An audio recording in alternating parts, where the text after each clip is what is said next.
All right, welcome back to the REI Marketing Weekly. It's your host, Josh Culler, and I have a special guest on the show. We have a very, very interesting topic we're going to dig into that I'm actually pretty excited about because it's something about specifically probate leads that I've not really ever thought about.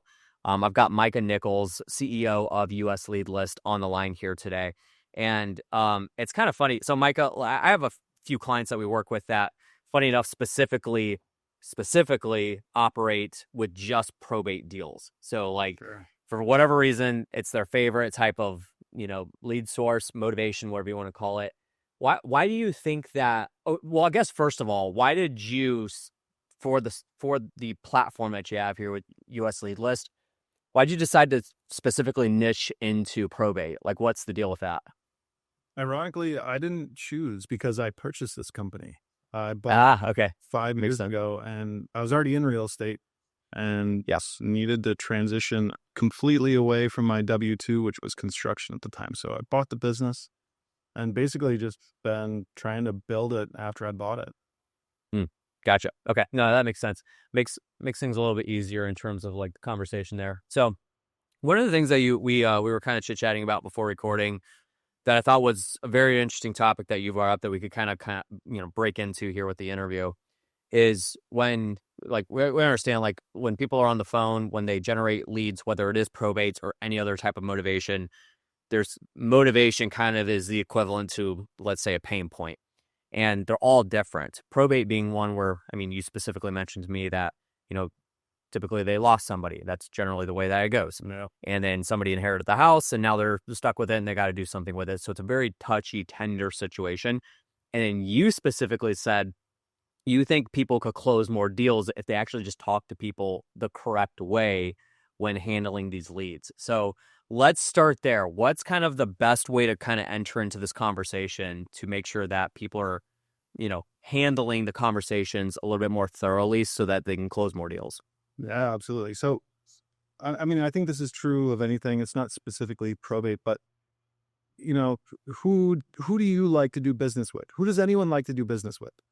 They're people like and trust. And like that's such a cliche term, right? But how do you take someone who's a complete stranger who doesn't know you, they're calling a letter, you're cold calling them, and get them to like you? What's the best, fastest way to do that? For me, what I found is that I ask questions. I mirror their responses and I ask more questions, and I do it with my 100% undivided attention.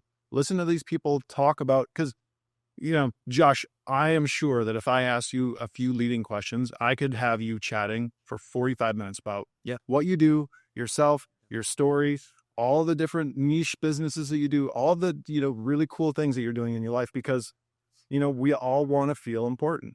And so for me, that's what I found to create, the most and quickest and best form of reciprocity on these calls. And in the short amount of time that I have is just asking, listening, asking more open-ended questions.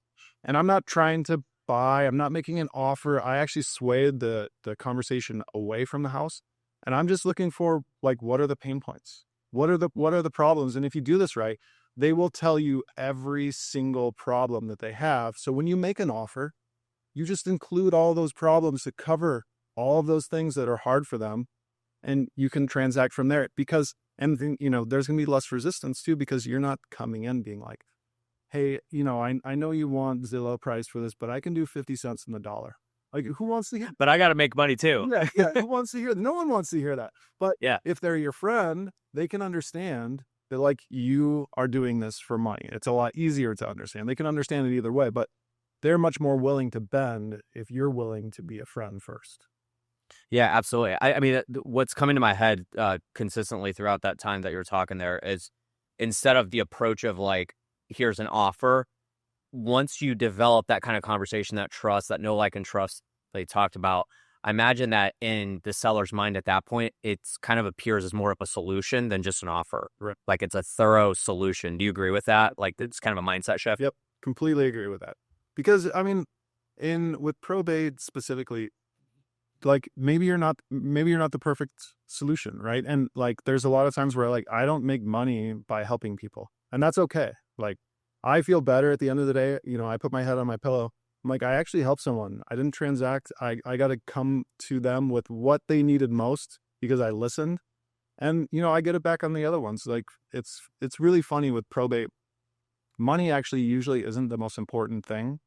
Normally it's logistics. They're dealing with lawyers, or they're dealing with the register of deeds, or they're sorting and sifting through their emotions because they lost something that's irreplaceable.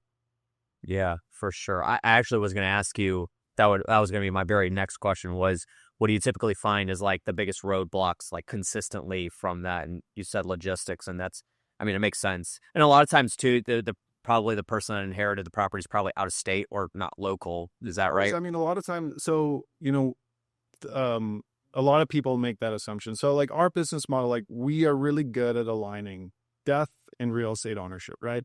Most people, when I say those two things, are like, oh yeah, probate, but not, because there's several scenarios in which that property doesn't go through probate, but it's still an impetus to sell. So, most of my most common reaction is actually from a surviving spouse. And they're like, I know I don't want to live here. I'm here, every day, and it reminds me of like this person who I loved and lost. But my whole family's telling me I shouldn't sell. I shouldn't make any rash decisions, but I don't like it here. So like that for me is probably the most common one that I get, because they're just like searching for an answer and they don't have the solution for it. And so like I show up and I just listen. I just listen to their life, what they did, what they were about. And I end up meeting and hearing some of the craziest stories. And I just get to connect with people.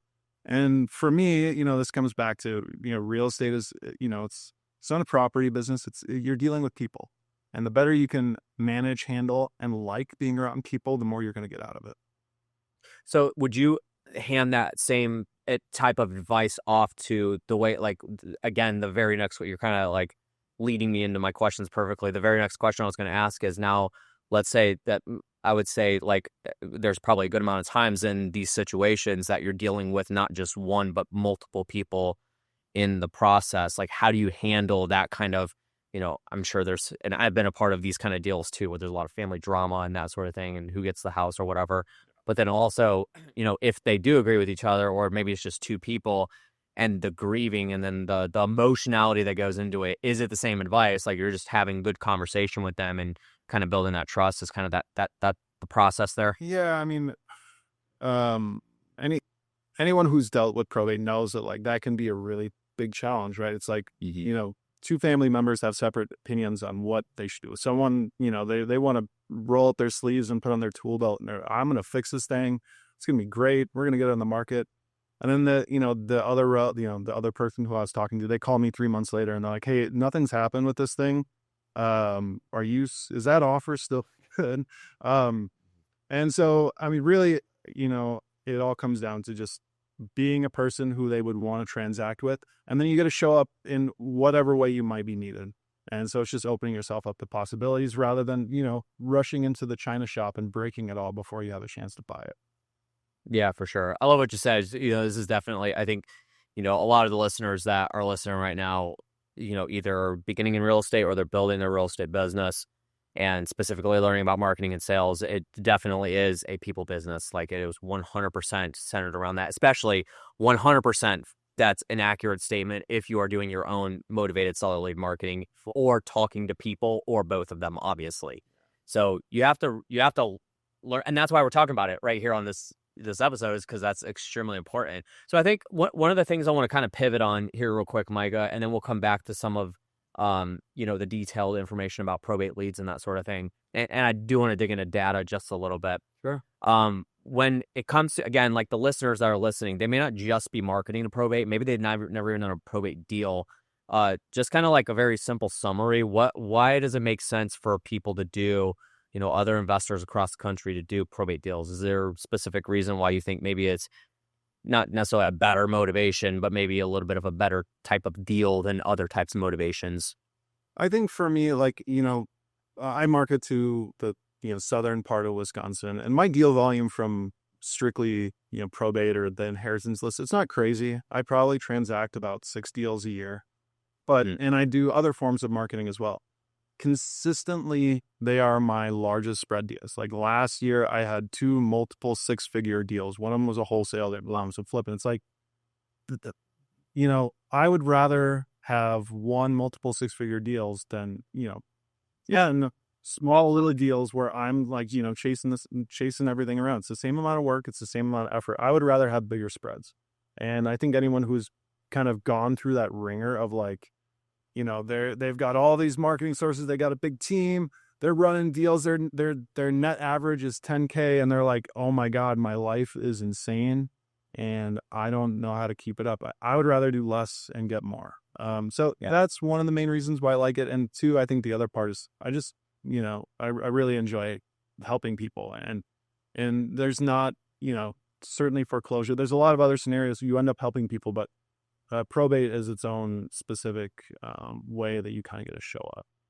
Yeah, for sure. I appreciate you answering that. That was something I definitely want to take a quick pivot on. But coming back to specifically now, guys, like obviously we're going to have Micah be able to promote US lead lists. I want him to give the opportunity to be able to do that. But I would say like just from a specific, like when it comes to data standpoint, acquiring the like clean data, if we talk about like data and, there's all kinds of different like qualities, and even if you like listen to people talk about skip tracing services or whatever, like there's going to be all this talk about like good data, bad data, like whatever, the quality of it. When it comes to specifically what you guys are doing with probate, is there like an importance that surrounds, like if somebody's doing their own marketing versus they come to US Lead List or some other provider that brings in leads for probate deals, what does that kind of essence look like? Is it important to have good data? Like, how does that differentiate between somebody doing their own marketing and what you can provide? Yeah, I mean, absolutely. So, if we're specifically talking about probate, like anyone can get it, right? You go down to the courthouse and you gather up the information, or, for me in Wisconsin, like I go on a website, I can pull all the probate records on live. But it's time intensive. It's not, it's not, the fields aren't lined up. There's a lot of manual work that takes place that you kind of have to put everything together. And so as far as what we're doing, it's high quality data, and we charge a premium for it because I firmly believe we are the best at what we do in that regard. But, it's a convenience factor, and that's why we retain customers. As far as I guess to pivot just a tiny bit, anyone who says that they have perfect data or, there's no such thing as perfect data. It just literally doesn't exist. And so like in our database, like there's errors. There's no possibility that you can have a perfect database because there's too many variables. Yeah. So, I mean, it certainly makes sense to chase the best you can find. But it's just knowing that like errors are everywhere, and that's okay. You just aim for the highest net possible result. Yeah. So is it safe to say that if somebody's using a data provider let's say, for example, it's a kind of a like middle of the road real estate investor, been established for 4 or 5 years, maybe has 2 or 3 salespeople on their team, a couple cold callers or whatever. Mm-hmm. Is it, I guess maybe it's a combination. You tell me, is it a combination or is it one or the other? When it comes to this type of data that people are dealing with, if they're going to be calling these leads, is it a volume play or is it a quality play or a little bit of both? Like, do you want a massive volume of leads to be able to call, or you just want like those bare minimum where it's just cool? Almost like the way you're running your business, right? The 6 deals a year or whatever. Like, what's the difference there? I would say that in general, it's a smaller list, and it's always going to be a smaller list. So you're more targeted. But, the beauty of that is like, as far as like segments of data where people are likely to sell, like if I were to measure, and we do this internally, like we generate a set of data this month, 2 years from now, on average, 50% of those properties transact. Someone's transferring title. Maybe it's to a family member, maybe it's through an agent, or it's an off market. And so if you can like concentrate the amount of a property is going to sell in the future and know ahead of time and predict that and get in front of those right people, like, that's an easy equation to kind of weigh out. But yeah, in general, it's a smaller list. You're not working tens of thousands. Your cold callers, your crappy cold callers aren't probably the right fit for this list. It takes nuance. It takes intention. and less is more. Yeah. Okay, good. That's again, like, we have a theme here. You're leading me right into the next questions that I'm asking. So just a couple more here. Off the back of that conversation, something I definitely wanted to go into is, let's say we have a person, like, again, same example. We have a medium-sized business that has maybe a couple people on their team that are on the sales staff or whatever. Mm-hmm. What's kind of the, once they receive the lead from you or from any other provider or whatever, what's the first, like, point of contact typically look like when it comes to a probate lead? Is it that conversation that you would want to have with them on the phone, that literally is just asking them questions and just hearing them out and listening intently? What does that first kind of point of contact look like? That's what I mean. So I use, as far as like we cold call our data, we also use direct mail. If I were to measure across the two, I do more business with direct mail. I don't actually know if it's net deals, but certainly net profit. And so, I would much rather have an inbound lead than an outbound one. It just ends up being a different conversation. But, for me, it's the same, whether I'm calling them, whether they're calling us. I'm basically just saying, like, hey, yeah, you might want to sell your property, or you do want to sell your property. What's your situation? And they can't say yes or no. They've got to elaborate on what it is, what's happening, why, where, what, all those things. And I just, listen to them. And then I like try and pivot into their personal life. Oh, you're a teacher for 40 years? Wow, that is amazing. Thank you so much. Teachers are, just so underappreciated in our society. I like, man, any teacher who hears that has been there for 45 years, their eyes just light up. I'm like, man, this guy gets me. Yeah. So. No, that's good. I think that's definitely the best way to go about it when it comes to the type of motivation you're dealing with. I think when it comes down to it, a theme that we're hearing on this episode that is very important people to grasp onto, especially if you are going to be talking to probate leads, is listen intently, take an interest in the conversation, and getting to the bottom of what they are dealing with, then make the offer. Is that the right steps? Absolutely, 100%. Got it. Okay, cool. So as we wrap up, I definitely want you to be talking about US lead list here in just a second, but is, from a marketing or sales perspective, based on the conversations that we have, is there any questions that I have not asked you that you think definitely needs to be in the conversation when it comes to dealing with probate leads or even marketing to probate leads?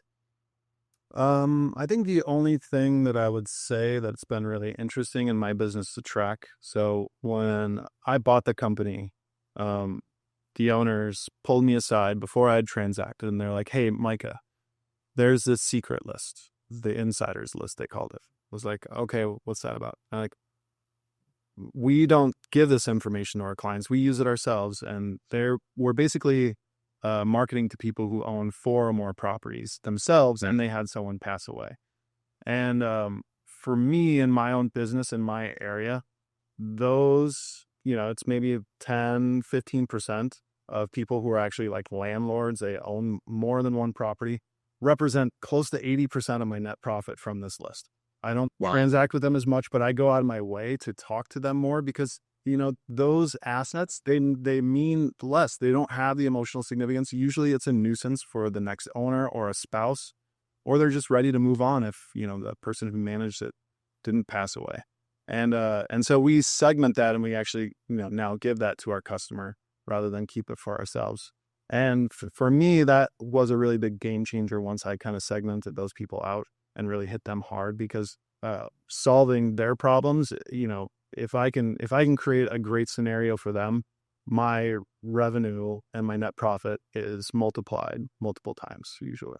Yeah, definitely. When I was a marketing director for the wholesaling company I worked for before doing what I'm doing now, a very big focus was on people that had multiple properties, like 4 to 5 plus. Like, we typically, in some markets that we were in Ohio, Michigan, and Indiana, we didn't market to anything that didn't have less than 4 properties under one name.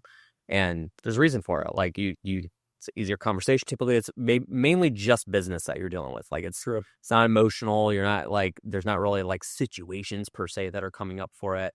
I think that's valuable. And I think if people can do more of those, and it's less people to talk to, obviously less people to market to, but you're still bringing in more deals, and that's probably a good way to go about it. Yep, no doubt. Exactly. Awesome. Well, Micah, I appreciate your time, man. This has been a very, very informative podcast. I think that, people, if they're not marketing to probate, definitely are, if they've made it to the end of the podcast episode here, they've probably had an interest in it in some way. I will tell you guys listening, we've had Brad Woodall out of Atlanta on the show, and he does specifically probate deals. Like, he talked about that. We've had a couple other people on talking about probate as well. But I think this gives a really good perspective on the conversations that have to be had with these types of leads and the importance of data. That being said, I want you to talk about real quick US Lead List. You guys can find them at usleadlist.com. We'll also have all the contact info down in the description below. Well, Micah, what can people expect? What's type of services that you guys offer, and how can people reach out to you and learn more? Sure. Yeah. I mean, so the business at its core, it's like a data subscription. So we build a national file every single month. We release it on the 5th. And, you sign up for counties. We only sell by counties because we only sell each county 3 times. And so, if your county isn't available, I apologize in advance, but you can get on the wait list. And so, as far as reaching out to us goes, what to expect, we just have to make sure your county is available. And then we basically just have a conversation. It's either myself or my salesperson. And we're just trying to figure out if it's a good fit for you. I don't like collecting clients that don't, first off, aren't actually into it. They're not marketing to our data. And then they call me later and okay, what did you do? Nothing. I'm like, nothing. What do we do? Did you talk to anybody? No, we didn't. So yeah, once that conversation happens, and then we basically just set them up with an account and get them going. The best way to kind of reach out is probably just our site, book a meeting. And like I said, myself or my salesperson usually hop on those calls, and we'll look forward to having a great conversation. Cool. Absolutely. You guys heard it here. Go to usleadlist.com. Once again, we'll have that linked below for you guys, and make sure you do reach out to them and find out more information. Definitely great service from what I've seen, a reputable service from people that I know have used US Lead List. And Mike's a great guy. Obviously, you guys can hear from this episode. Micah, I appreciate your time, man. It's been great. Definitely having you back in soon. Can't wait, man. Thanks for having me. Appreciate it. All right, guys, that's going to do it for today's episode. Thank you so much for joining us today. If you haven't already, make sure you have subscribed to the show, and make sure you share this around with your friends. Reach out if you have any questions at all, or if you think there's any guests that should be on the show to talk about specific things that we talk about within the world of marketing or sales in the real estate investing space. Once again, it's your host, Josh Culler. Thank you for joining me today, and we'll see you on the next one. Take it easy.